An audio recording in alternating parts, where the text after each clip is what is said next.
现在是已經7點半了，大家看看這現在已經7點半了，北京的餐飲市場，我帶大家轉一轉，大家看看現在這個餐飲的這個狀況，現在整體的就是非常的不理想，這個上座率你看就那麼低，大家看一看。我感覺我可能要活不下去了，已經5月份了，還有多少人和我一樣，誰也沒有找到工作呢？別人是領了1個月又1個月的工資，也許只有我還在為找工作發愁吧，躺在這個沒有人味的出租屋裡。93年的我已經32歲了，失業也已經4個多月了，年切到現在，學歷不高，年齡又大，經驗又不豐富，總是被拒絕，感覺找到一份合適的工作真的是太難了。00後接手爸媽在北京朝陽花200萬開的中餐廳，1個月我到底能賺多少錢？今天呢，我就給大家來算一筆賬。上个月也就是4月份我們家所有的營業額，也就是外賣加堂食是算過是29萬6千，也就是不到30萬。那麼這個水平呢，屬於年後的一個淡季的情況，肯定還是不及預期，肯定還是在虧本的狀態。博主仔細算了一筆賬，固定成本包括男女員工宿舍的房租、門店租金以及水電燃氣等費用，每個月合計超過6萬元。除此之外，開店還離不開各種推廣費用，1個月下來大約需要2萬元，人工成本約12萬元。上個月的食材成本是13萬元，僅這些主要開支加起來就已經接近33萬元，而上個月的營業額不到30萬，也就是說這個店虧損了3萬元左右。而這個數字還沒有把食材損耗、設備維護、日常損耗等隱性支出計算進去。如果把這些成本全部納入統計，實際虧損可能還會更高。他感嘆北京餐飲太難幹了。90後大專女生再次北漂，倒計時2天。我之前北漂過9年，在互聯網公司當過總監，也當過員工。去年經歷裁員後，無奈回到老家，以為安穩是歸宿，可面對天差地別的收入，我才明白，沒有靠山、沒有資源的我，終將當不了那個安分的人。所以我選擇再次出發北京。今天還有一個線上面試，大概面了20分鐘左右。有一個不好的點就是可能會面臨996，如果面試通過的話，還會有一個複試。看這個商鋪，頭一間就是在出租的，空的。再看它下面，一個人影都沒有，全是空的。到前面還有老長，你說它吧，你說它沒有人吧？你看它門前的人流車流，你看看這人流的車流量也不小。往前就是朝陽大悅城、青年路、朝陽區，這個是好位置。我剛帶完一個客戶看完這邊的鋪子，原先這個業主他是185萬買的，53平米，現在賣135萬，就這都賣了得有半年了，都賣不出去。中國多地接連出現關店潮，北京同樣難以置身事外。即便是在國貿、三里屯、中關村等核心商圈，店鋪歇業早已不是偶發事件，而成了日常可見的現象。那些過去一鋪難求、租金高企的黃金地段，如今也開始面臨招租週期拉長、空置率上升的局面。北京過去依靠互聯網、金融和房地產3大支柱產業，創造了大量高薪職位，吸引無數年輕人湧入。然而近年來，情況正在悄然改變。曾經聚集大量高薪工程師的五環外科技園區，頻繁傳出大廠裁員、降薪與業務調整的消息。在高房租、高生活成本與就業機會減少的多重壓力下，越來越多年輕人選擇離開北京。數據顯示，2015年北京20至29歲人口約462萬，到了2024年已降至249萬，10年間減少約213萬人。失業了，40歲，北京大廠突然被裁了。我當時是請年假去哈爾濱玩了一圈，回來上班第1天就被通知我部門被裁員了，因為我們的工作被新系統代替優化了，所以得走人。拿到通知的那一刻，心裡真不是滋味。40歲了，從大學畢業就在這家公司，一幹就是18年，說沒就沒了。那天晚上我失眠了。哎，现在的物价到底是怎么了呀？前两天我带我兒子去了一家朋友推薦的麵包店，挑了3個麵包。說實話，我當時確實是沒看價錢，結賬的時候我都驚訝了，一共88塊錢。我當時真有衝動放回去，看着兒子期待的眼神，我還是付了款。但是瞬間覺得，現在進麵包店和水果店跟進奢侈品店一樣，一個蛋黃酥賣到了15塊錢，水果都開始按個賣，最普通的蘋果都賣到了10塊錢一斤。91年出生的我，2026年我做了重大的決定。如今35歲的我要離開北京了。35歲在北京北漂了10多年。2024年的夏天，由於業務縮減，我被迫拿着大禮包離開了職場。如今失業也快有2年了。在北京失業的這段日子裡，我也不斷的投簡歷、面試、找工作。隨着年紀的增長，35歲的年紀已經是越來越難找。姐妹們，線下店2天沒有開單啦，這可是雙11活動期間呀，店裡有很給力的活動，業績依然是0，突然間就很焦慮了。做實體女裝有20來年了，生意從來沒有像今年這樣，就像坐過山車似的起伏不定。好的時候呢，一人幾十件的穿搭選品，差的時候呢，竟然連着幾天不開張。我到底該不該認輸回老家？32歲北漂，未婚未育，剛被裁員，無房無車無存款。今天刷了一整天的工作，沒約到一個面試。每家看完簡歷後，第一句都是問年齡、問婚育，幾千塊錢的崗位還要求有經驗，直接上手。最近父母和身邊所有人都勸我回3線城市的老家，找個差不多的工作。剛開始低點兒，待久了就好了。可我不甘心北漂13年，就這樣草草放棄，我自己都不知道還在硬撐什麼。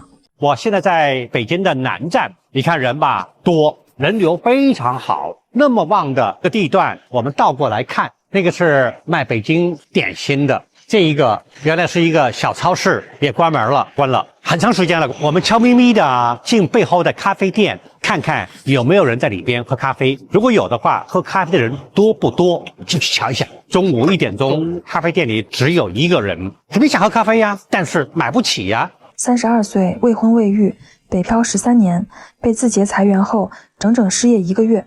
昨天就這唯一一場面試順利通過，成功拿下 offer。這段待業日子心態真的起伏太大了。剛開始還挺開心，不用早起趕地鐵，不用加班內卷。可沒過多久，沒收入，只出不進，焦慮感徹底上來了。現在的就業環境真的很卷，一邊着急找工作，一邊逼着自己慢慢調整心態。好在堅持過來了，現在心裡踏實很多。市場已經催了好多天了，昨天領導特意來到店裡跟我下了最後的通牒，要是不交租金就別幹了，最後5天期限了，鋪位就等於你放棄了。這要是有別人看上你的鋪位租下來，你就到期就撤走吧。因為這要不要交租金的事，我好幾晚都沒睡着覺了。這個事我也和老公商量好幾天了，到底要不要繼續交租金，這一交就是1年，這28萬也不是小數目。現在到這進退兩難的時候，幹也不是，不幹也不是。博主表示，他家裡有2個孩子需要撫養，公婆在老家幫忙照看孩子，一家人的生活開支基本都依靠這家店維持。門店1年租金高達28萬元，他擔心生意未必能夠覆蓋這筆支出，如果放棄又難以找到更穩定的收入來源，因此他左右為難。沙欣城陽餐飲店閉店記錄，我們家隔壁店試營業才7天就宣告停業了。老闆大哥呢，為了這家店，就光裝修啊，都花了大半年的時間。那裡面的一些菜品設計和空間的利用，都是親力親為，真是做到了極致啊。雖然覺得挺惋惜的，但不得不說，大哥呀，又是清醒的，及時止損吧。現在是周日的北京時間3點30分，大家可以看一下，就是亞洲最大的二手車市場的現狀。整個花鄉市場基本上有個20人都是多的。我10年的经驗告訴大家，所有的車位全都擺滿的情況下，是因為每家都沒有生意。就是我覺得不是價錢的事情。你如果要说有客户过来谈价都可以，所有的就同行朋友们说价格不是问题了，现在是根本就没有客户。餐饮行业真的顶不住了吗？北京的餐饮行业利潤暴跌90%，怪不得楊哥上半年回收的餐飲設備比往期都多。這是北京統計局發布的上半年餐飲行業數據，這還僅只是規模以上限額的2628家的餐飲企業，上半年利潤1.8個億，同比暴跌88.8%。數字很好聽，數據太冰冷，高溫的天氣直接來個透心涼。餐飲行業頂不住了，利潤暴跌將近90%，大量的餐廳都在虧錢，消費不給力，真的是餐飲先倒地。這個是北京發布的報告，真的是辛辛苦苦大半年，你看賬目在虧錢。為什麼連北京這樣一線城市的餐飲利潤都這麼慘烈的呢？主要呢就是大家的消費力不行了。以前呢是1週吃1頓，現在呢改成1個月吃1頓了。以前呢大家都是麵裡面加雞腿，現在呢只敢加滷蛋了。大家都捂緊錢包了。我被降薪了，今天發了最後一次獎金和工資。從上個星期公司就開始裁員，原來我們8個人的小團隊已經離職了3個人，我的月薪砍了1000多，就剩下3000，每個月連房貸都不夠。可能老闆是硬讓我們走。我已經開始投簡歷了，去北京要有準備，去了些有落腳的地方。這次公司說，如果這幾天開始辦理離職，公司會給一部分的補償金。你知道嗎？現在街上啥最多？關不轉讓，才5月啊，多少店就扛不住了。我溜達一圈，心裡直發毛。這要到了下半年7、8月、9月份，那倒閉潮不得翻着跟頭漲？開店太難了。坐店裡等客比守寡還煎熬，線下沒人氣，這就是血淋淋的現實。我和老公雙雙失業，回到了這個生我養我的地方。關於我的娘家，我一直都沒怎麼提過，也不是不想提，只是這些年我們一直在北京北漂，都是婆婆在北京幫忙帶孩子，遇上大的節假日也會先回婆家那邊。兩地路途遙遠，時間有限，能陪在父母身邊的日子少之又少。平日裡關於娘家的話題自然也就說的不多。我發現啊，現在在北京掙點錢真的太難了，啥買賣也不好做。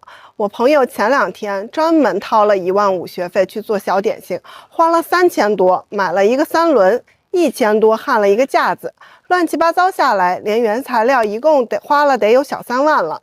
第1天賣了300多，第2天賣了幾十塊，第3天剃了光頭。第4天一下午就賣了3000多，因為他把3輪車給賣了。你們在北京都做什麼工作呀？你們知道商鋪買不好下場有多慘嗎？你們看我身後這條街，我數了一下，不下於200間鋪的，你看有幾個在租的？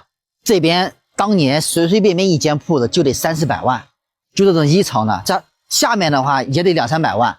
你看看他的1層加下面，這一眼真的望不到頭啊，連個人影都見不着。現在好幾年過去了，真的給人當倉庫都沒人要，幾百萬全打水漂了。我有個朋友啊，他上個月呢關掉了他經營了5年的廣告公司。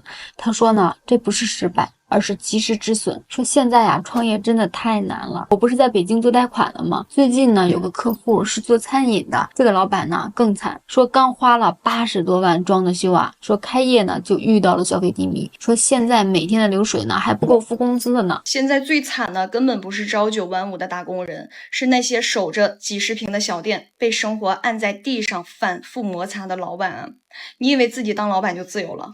打工人至少還能判個雙休，商戶呢365天全年無休的是標配，天不亮就得爬起來開捲簾門，一天連軸轉10幾個小時，喝口水都得盯着監控，生怕錯過一個進店的客人。天黑了，咱們聊聊心裡話吧。在北京做生意的老闆，今年虧了多少錢呢？我在北京幫400家企業帶賬，多少呢？也知道點情況。幹電子書的別提賺了，能回本就算幸運。幹汽車貼膜的，估計啊房租都快撐不住了。你們呢？今年日子過得怎麼樣？有時候真的不是我们不努力，只是風口沒在我們這兒。共勉吧，熬過去就是春天。實體店的生意難做，那是你啊沒找對方法。這都2025年了，還在守着線下門店等顧客上門，那你的實體生意啊可真就危險了。那你現在做生意，你思維啊你得跟上時代。你以為開1家店就行了，其實啊得開6家店。1家呢是線下店，提供負責實實在在的服務。另外5家店开在哪儿啊？就在美团、大众点评、抖音、小红书、视频号这些线上平台，就是你的隐形吸金库。博主认为，这些平台能够帮助商家吸引客流，并提升门店的知名度。越来越多的餐饮店选择通过平台推廣來增加曝光率，以維持門店的經營和競爭力。去年北京最慘的行業，歡迎比慘、貓咖、劇本殺、裝修建材、藝術培訓、房地產女裝、婚慶美甲、花店珠寶母嬰店廣告公司，有些還是賺的少，有些是虧本做。最慘的是店錢都收不回來。想問一下，有沒有不慘的行業？